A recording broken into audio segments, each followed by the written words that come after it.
Bismillahirrahmanirrahim. Assalamualaikum warahmatullahi wabarakatuh. Yang sama-sama kita hormati pengelola program studi Tadris Biologi UIN Palangkaraya, yang sama-sama kita hormati Bapak Ibu dosen Tadris Biologi UIN Palangkaraya, dan yang saya hormati juga sahabat sekaligus rekan di pendidikan biologi UNES, Ibu Nani Lestari Ningsih, yang saat ini menjadi dosen di UIN Palangkaraya. Yang pertama tentu saya ucapkan terima kasih atas kesempatannya untuk menyampaikan sharing ya. Jadi di sini saya Muhammad Jalil hanya sekedar sharing apa yang bisa saya pahami berkaitan tentang pembuatan sequence alignment dan rekonstruksi filogram tanaman temu glenyeh atau Curcuma solensis di Jawa. Untuk melakukan proses rekonstruksi filogram ya, ini nanti kita akan membutuhkan beberapa aplikasi ya. Nanti tolong diikutin video ini supaya nanti rekan-rekan mahasiswa di Tadris Biologi bisa membuat filogram tersendiri ya. Baik, kenapa temu glenyeh ya? Temu glenyeh itu salah satu tanaman yang langka sebenarnya, tanaman yang langka oleh warga Wonogiri dan sekitarnya, Solo dan sekitarnya. Temu glenyeh ini secara lokal dianggap berbeda dengan kunyit ya, atau Curcuma longa. Namun di herbarium digital Inggris ya, kalau dicek itu temu glenyeh atau Curcuma solensis itu dianggap sinonim, dianggap sama dengan kunyit. Sementara pengetahuan lokal, kearifan lokal masyarakat Jawa menganggap temu glenyeh itu berbeda ya, berbeda dengan kunyit, baik dari rasanya, baunya ya, bahkan untuk harganya pun berbeda ya. Seringkali untuk temu glenyeh ini memang dibuat oplosan ya. Jadi kalau rekan-rekan mahasiswa beli ke pasar tradisional, kalau beli kunyit atau kunir kok warnanya tidak oranye kuat ya, itu bisa dipastikan para penjual itu mengoplos kunyit dengan temu glenyeh ya. Baik, itu alasan kenapa saya lakukan pengkelompokan berdasarkan eviden ya. Salah satu evidennya adalah DNA atau molekuler. Nah, tujuan pelatihan hari ini yaitu untuk melakukan identifikasi genetik ya, yaitu dengan cara membuat sebuah hubungan kekerabatan ya, dengan cara membangun sebuah konstruksi filogram untuk melihat kedekatan evolusioner antar aksesi ya. Jadi tujuannya hari ini untuk mencari ada nggak hubungan kekerabatan antara kunyit dengan temu glenyeh ya, dan temuan yang lain yang nanti diambil dari data NCBI ya.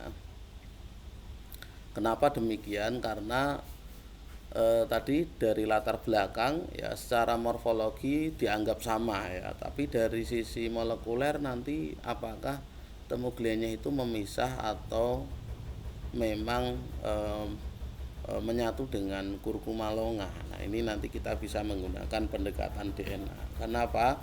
Karena dengan pendekatan DNA ini nanti karakter yang dipakai itu jauh lebih relatif lebih tetap dibanding dengan pendekatan morfologi ya. Sehingga karena tujuannya mencari hubungan kekerabatan, maka ini bagian dari kajian dari sistematika tumbuhan ya.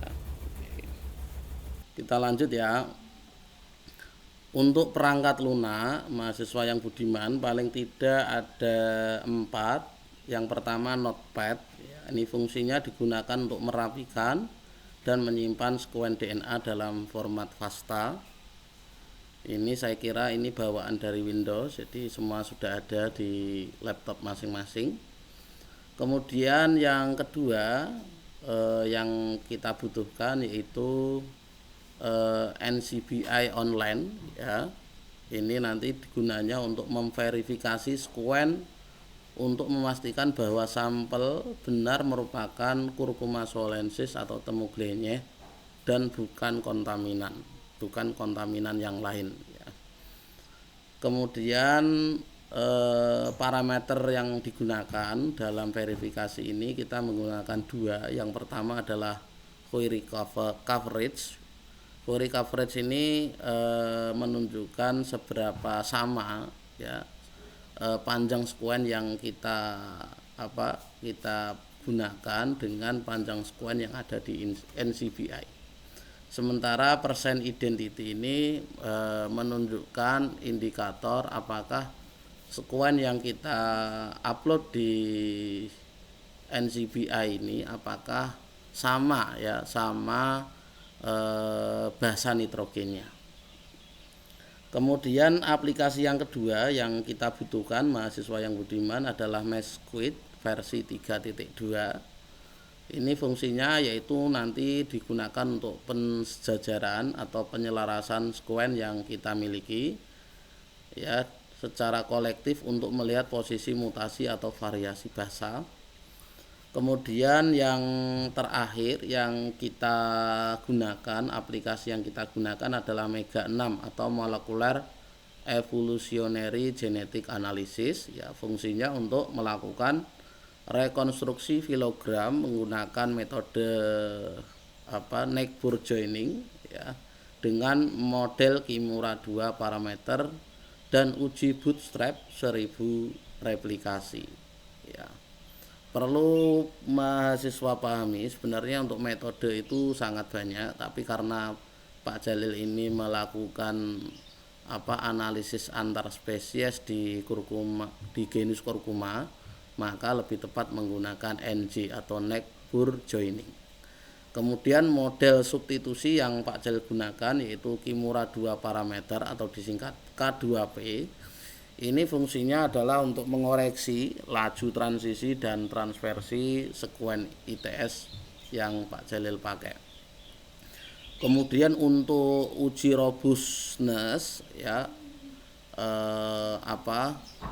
bootstrap 1000 replikasi, menggunakan bootstrap 1000 replikasi yang ditemukan oleh Felsenstein pada tahun 1985 ya. Uji bootstrap ini sebenarnya untuk menjamin keandalan apakah cabang-cabang yang terbentuk pada pohon filogenetik itu sudah andal atau belum ya, akurat atau tidak, kuat atau tidak. Itu menggunakan bootstrap 1000.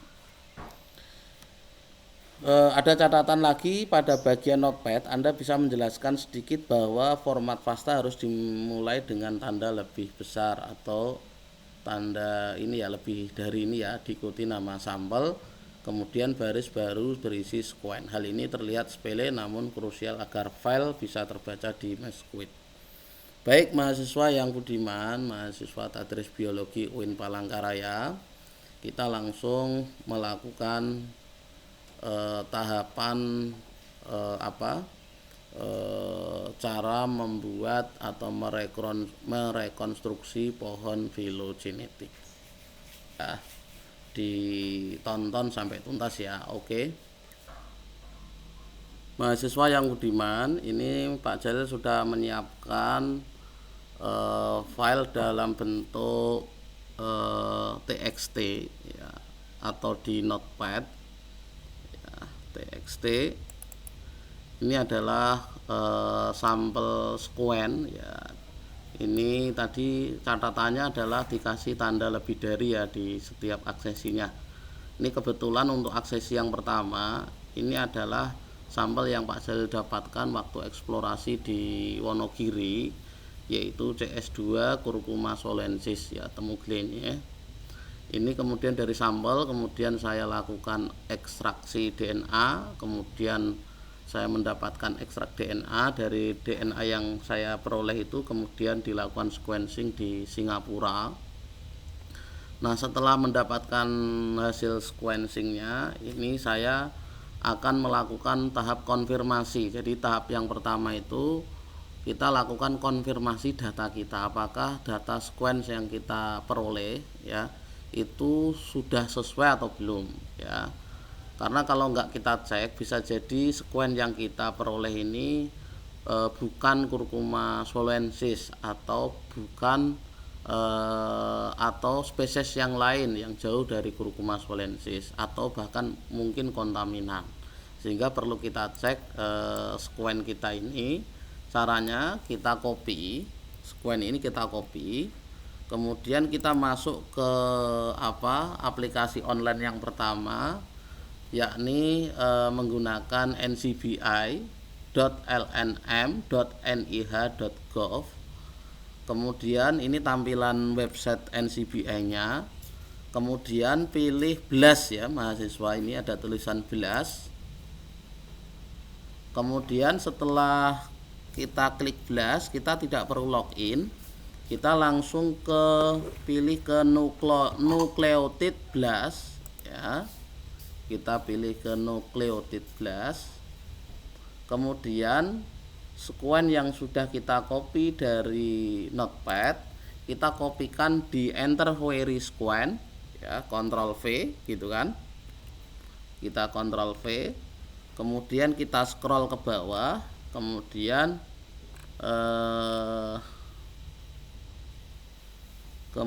kita klik BLAST. Nah, kita tunggu sampel kita. Nah, ternyata sampel yang sudah kita upload ini ya memiliki panjang 633 base pair ya. Kemudian di sini ternyata sequence menghasilkan alignment yang signifikan ya, dan di sini secara keseluruhan ada 100 sequence yang terpilih.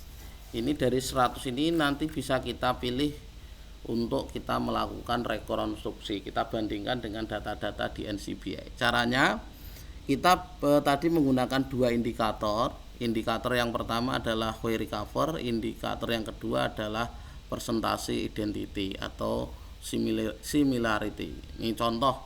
Untuk yang pertama, sampel saya ternyata untuk Curcuma swalensis itu lebih mendekati Curcuma longa ya, atau kunyit ya, mendekati kunyit dengan identitinya 99,36% dan query covernya 98%. Kemudian caranya kita klik accession ini ya, klik accession ini ya kan, kita klik accession ini, kita tunggu sebentar ya, kita akan mendapatkan atau mencari untuk Curcuma longa isolasi Z58 ini dalam bentuk file FASTA. Kemudian kita klik FASTA ya, kita klik FASTA. Nah ini sequence untuk nanti pembandingnya ya. Kita copy saja di sini.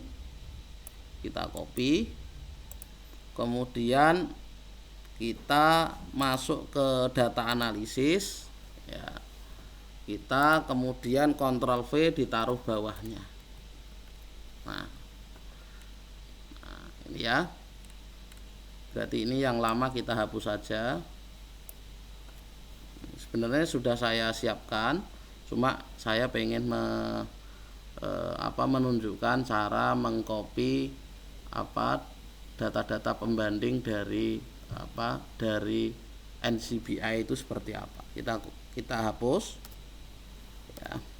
Kemudian untuk nama jangan terlalu panjang ya, cukup kode aksesi dan nama latinnya. Berarti ini kita blok ya, kita blok terus sampai terakhir, kemudian kita delete ya. Kemudian kita simpan ya, file save ya. Oke. selesai ya mahasiswa. Saya lanjutkan untuk tahap kedua setelah kita konfirmasi di NCBI. Tahap yang kedua adalah tahap pensejajaran atau kita lakukan tahap alignment ya. Untuk melakukan pensejajaran sekuen yang sudah kita tata di notepad tadi dalam bentuk file txt, kita menggunakan program Mesquite ya. Mesquite pertama untuk kalian atau mahasiswa yang belum pernah install Mesquite, ada baiknya diinstal Java-nya dulu ya. Untuk Java Pak Jal juga sudah sediakan untuk Java 64 bit ya dan 32 bit. Nanti jenengan sesuaikan di laptop masing-masing apakah laptopnya sudah 64. Untuk sementara semua saya uploadkan baik yang 32 maupun 64. Jadi jangan khawatir.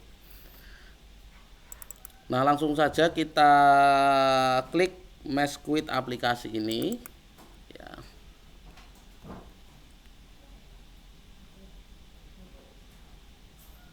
Tunggu Mesquite-nya running ya. Saya menggunakan versi 3.2. Kemudian setelah itu mahasiswa yang budiman, pertama kita klik file, kemudian pilih open file ya, open file. Kemudian kita cari di folder yang sudah kita tentukan tadi, yaitu di D. Kemudian saya membuat folder di UIN Palangkaraya. Kemudian klik data analisis yang tadi berupa data sekuen penelitian dan beberapa data sekuen di NCBI. Kemudian kita klik open ya. Kemudian akan muncul jendela translate file ya. Di jendela translate file ya, silakan pilih sebuah interpretasi untuk file kalian, yaitu kita menggunakan FASTA. Kemudian pastikan FASTA DNA atau RNA. Kemudian klik OK. Klik OK. Kemudian kita dari data analisis ini kemudian yang dalam bentuk TXT kita ubah dalam bentuk Nexus.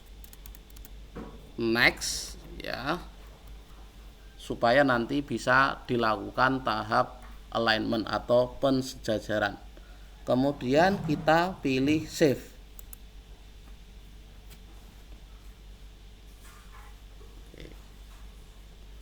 Akan muncul jendela seperti ini mahasiswa yang budiman. Kemudian kita pilih tahap berikutnya adalah kita lakukan pensejajaran dengan klik metrik. Setelah itu kita pilih align multiple square ya. Kita pilih yang opal. Kemudian setelah itu kita klik OK.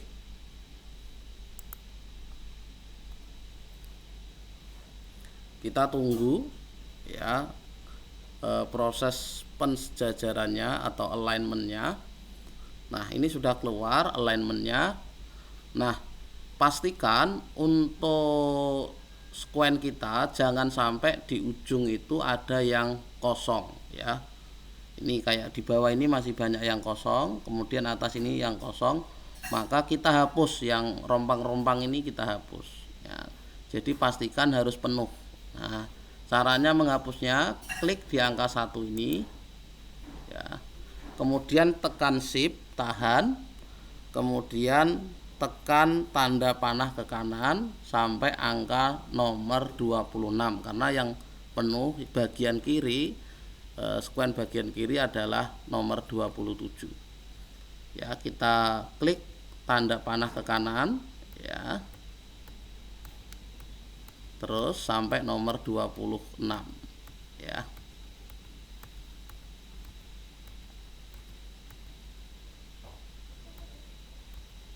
harus hati-hati ya mahasiswa ya. Oke, kalau sudah, kemudian kita tekan backspace, kemudian are you sure you want to delete the selected character? Apakah kamu ingin menghapus ya karakter yang terseleksi? Ya, kita klik yes.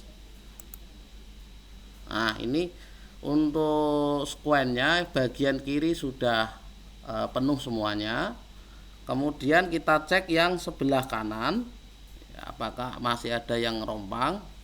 Kalau masih ada yang rompang, kita hapus.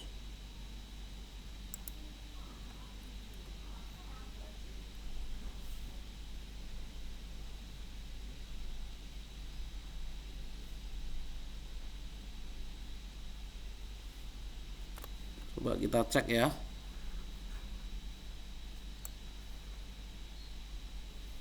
Sepertinya sudah. Kita klik backspace, kemudian tekan yes.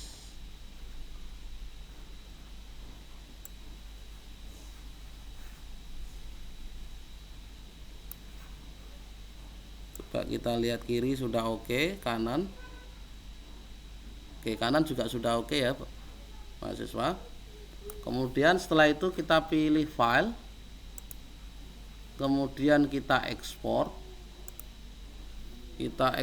ke Vasta supaya nanti bisa dibuka melalui program Mega 6 ya. Kemudian klik OK, kemudian ekspor, kemudian next, ini kita ubah ke fast, kemudian kita simpan. Baik mahasiswa yang budiman, di tahap yang ketiga kita langsung ke Mega 6 ya. Tahap ketiga itu tahap rekonstruksi dengan bantuan aplikasi Mega 6. Klik file, kemudian open file, kemudian kita pilih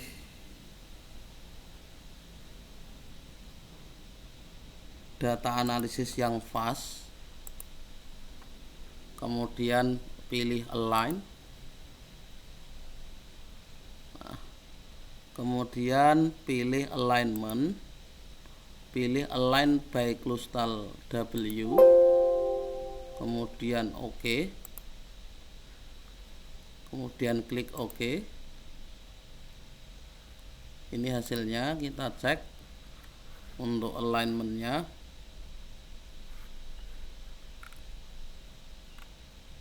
Kanan kirinya sudah oke atau belum.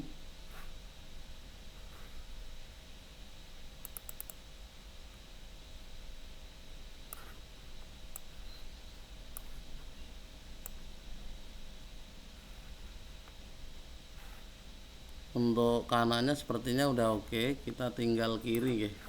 Kiri ini sepertinya ada yang rompang. Kita hapus dengan kita klik di sini. Klik sini, kemudian pilih cut ini ya.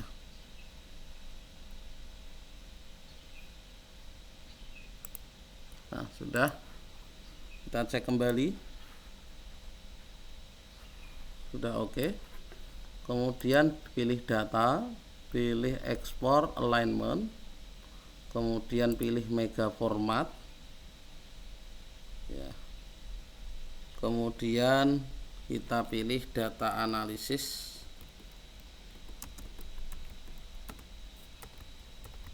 karena tadi Pak Jal sudah ada data analisis dalam bentuk Mac yang lama, kita ganti supaya tidak error. Mac 2 mungkin, data analisis 2, kemudian dalam bentuk mega file, kita simpan, kita klik OK, kita klik yes.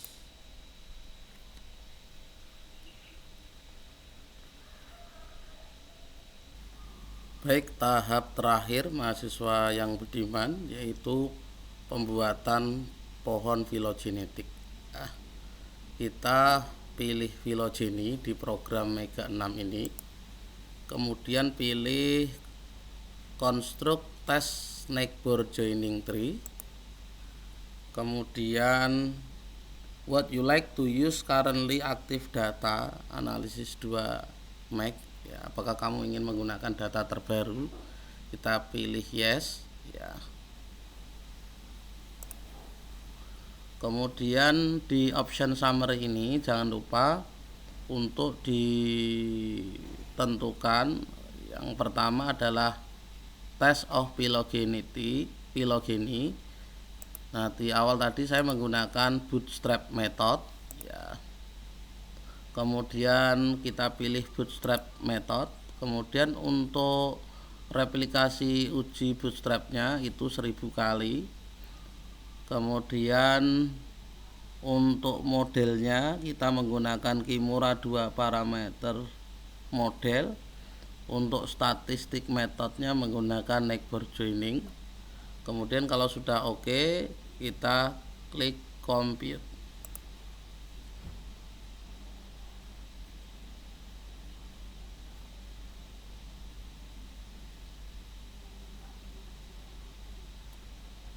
Ini sudah kita dapatkan pohon filogenetik. Kemudian dari pohon filogenetik ini kita akan pindahkan ke PPT untuk kita interpretasikan. Pilih image, kemudian pilih save as png file. Kemudian pilih, kita kasih nama filogram 3 satu misal. Kemudian kita pilih save. Baik, mahasiswa yang budiman, dari alhamdulillah ini sudah di tahap terakhir. Kita tadi sudah dapatkan pohon filogenetik temu glennya di Jawa. Nah, ini sudah saya kopikan di sini di PPT. Nah, kemudian bagaimana cara membaca pohon filogenetik ini atau filogram ini, ya. Kita lihat ya, di sini ada sebuah cabang, ya, cabang-cabang, ada pohon, ya, pohon ada cabang-cabangnya gitu ya. Ini di sini 49, ini di antara Curcuma longa dan Curcuma aeruginosa. Ini angka ini berada di antara C longa dan C aeruginosa. Ini dua-duanya saya ambil dari NCBI. Sesuai teori Felsenstein tahun 1985, nilai ini lemah, ya. Bootstrapnya lemah karena kurang dari 75%, ya. Ini mohon maaf, ini 75%. Ini 50 nih, kurang dari 50%.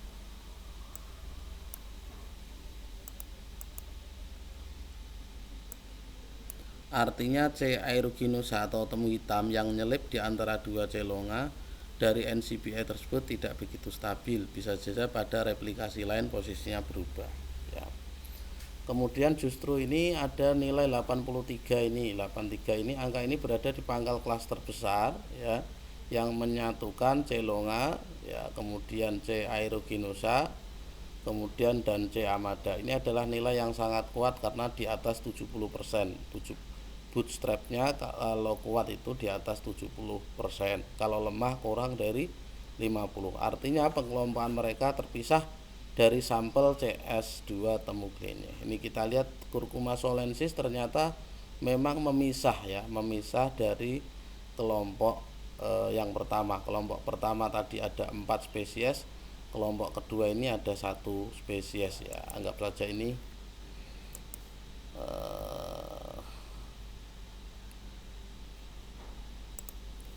jadi ini kelompok yang pertama, ini kelompok yang kedua. Jadi kelompok 2 hanya ini, ya, Curcuma solensis dari Jawa tadi ternyata memisah.